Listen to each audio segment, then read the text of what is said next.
2 days ago, an 18-year-old German-Iranian dual national named Ali David Sonbali murdered 9 people in Munich, Germany during a calculated shooting rampage which began inside a McDonald's and spread to the Olympia shopping mall. Today, blood once again hit the German pavement, this time within Reutlingen in Baden-Württemberg, Germany. A young bearded man, police confirmed as a Syrian refugee who was in fact already known to them, murdered a woman and injured 2 others, 1 man, 1 woman, in a machete attack outside of a kebab shop. Machete attacks, it's funny, you don't actually hear about many of those occurring within the gated communities wherein the political elite encase themselves from the results of their pathological altruism and endless virtue signaling. Reports indicate that the female victim actually worked in the Lisplatz Square kebab shop and was also pregnant at the time of her murder. What that means, of course, is that unless the baby in her belly was actually directly sliced open during the attack, it means that the unborn baby likely slowly asphyxiated in the murdered woman's womb as she bled out on the sidewalk. The blood that fed her baby opened up to the sky and the grit and the gutter and the sewer as her baby gasped for oxygen that would never ever come. The murderer was not done, though. He jumped up and ran around with his bloody 12-inch machete, dripping mother blood and possibly baby blood or brains. When the kebab shop owner's son pointed his car, gunned his gas pedal, and ran down the murderer, hoping to end what could have turned into a multiple victim murder spree. An eyewitness reported, quote, "The perpetrator was completely out of his mind. He ran with his machete even behind a police car. A BMW gave it some gas and ran him over. Then he lay prostrate and did not move." The injured murderer was then arrested and taken into custody by police. The media have reported that the motive for the attack is currently unclear, but I'm going to bet they still have certainties about what it has nothing to do with. Police pointed out that the asylum-seeking Syrian man had been involved in previous incidents which had also caused injuries to other people, but indicated that the incident, quote, "did not bear the hallmarks of a terrorist attack." Oh, goody! The attack wasn't explicitly political or religious. I'm sure that makes the people of Germany feel much safer on their streets. Last year, over 1 million third world migrants were granted admission to Germany, and the total number continues to rise, along with the number of reported rapes and the overall body count of various violent attacks. And this is the life in the West that we have left. You're waiting at a bus stop in Germany. Are you worried about being stabbed or slashed with a 12-inch long machete? You sit with your child in McDonald's, you order them a Happy Meal. I wonder if you hope the prize inside involves Kevlar. Ooh, I can't let them play in the McDonald's play area without sending bomb-sniffing dogs through to do a proper safety inspection. You can't ride a train without worrying about being attacked with an axe. Dear God, this is medieval. Germans have become unwitting LARPers. You can't enjoy a fireworks display on a national holiday without listening for the sound of a giant truck and fearing for your life. You can't go to a nightclub to meet new people and dance with your friends without unconsciously making yourself aware of the nearest exit and the best place to hide for cover. You can't check your baggage at an airport without images of flying shrapnel floating before your eyes. You can't go to the office Christmas party without thinking about being gunned down while the blood-spattered ornaments crashed to the floor.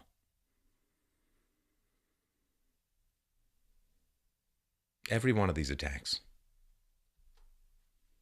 is a challenge.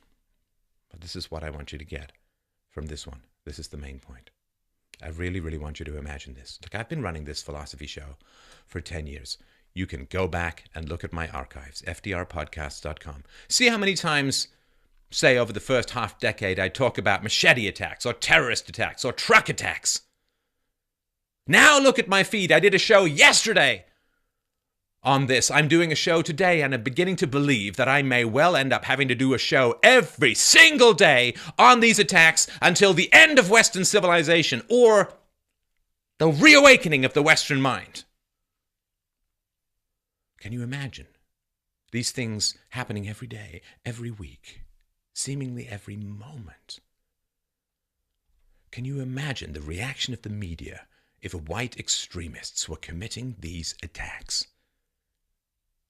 Would they be covering up these crimes and withholding the race of the attackers? Or changing their names to make them sound less white, or pretending that the motives of these white skinheads were unclear? Let us suppose that white skinheads had stormed a concert hall and tortured their victims before killing them, filming their gruesome mutilations for propaganda purposes. Well, when the Bataclan concert hall was attacked, according to HeatST.com, the chief police witness in Parliament testified that on the night of the attacks, an investigating officer, tears streaming down his face, rushed out of the Bataclan and vomited in front of him just after seeing the disfigured bodies. The 14-hour testimony about the November attacks took place March 21st. According to this testimony, Wahhabist killers reportedly gouged out eyes, castrated victims, and shoved their testicles in their mouths. They may also have disemboweled some poor souls. Women were reportedly stabbed in the genitals. And the torture was, victims told police, filmed for Daesh or Islamic State propaganda. For that reason, medics did not release the bodies of torture victims to the families, investigators said. The website goes on to report, quote, "Indeed, the committee is troubled by this information, which has appeared nowhere in the media." Thus the father, according to the website, the father of one of the victims sent me a copy of a letter he sent to the investigating judge, which I quote in summary. "On the causes of the death of my son, A, at the Forensic Institute in Paris, I was told, and what a shock it was for me at that moment, they had cut off his testicles, had put them in his mouth, and he was disemboweled. When I saw him behind glass, lying on a table, a white shroud covering it up to the neck, a psychologist was with me. He said, 'This is,' quote, 'the only presentable part, your son's left profile.' I found that he had no right eye. I made the remark, I was informed that they had punctured his eye and sliced down the right side of his face, where there was a very large hematoma that we could all see." The website further reports, quote, "Prosecutor, I specify for the sake of clarity, some of the bodies found at the Bataclan were extremely mutilated by the explosions and weapons, to the point that it was sometimes difficult to reconstruct the dismembered bodies. In other words, injuries described this father may also have been caused by automatic weapons, by explosions, or projections of nails and bolts that have resulted. Question: would those have put a man's balls in his own mouth?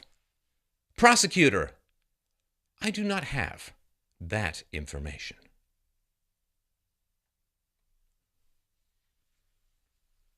This is back to me. Can you imagine the media failing to report the gruesome torture of blacks by whites? Hell, a black man assaults a white cop and the white cop defends himself, and the media goes wild for months, publicizing all sorts of nonsense. Oh, and don't even get me started on the dozens of British cities and towns where gangs of foreigners have groomed and raped countless young white British girls. In Rotherham alone, 1,400 children as young as 11 were regularly raped and trafficked for years. Authorities hesitated to act for fear of being called racist or of arousing anti-immigrant sentiments. See, we talk about multiculturalism, food, music, dress, and these are fine things. But there's an important difference, and that difference is between multiculturalism and balkanization. A country, a culture, a civilization is its laws and moral standards. When groups come into a nation and the law enforcers of that nation bend the laws to excuse that group's behavior, that society cannot last. When is this going to stop?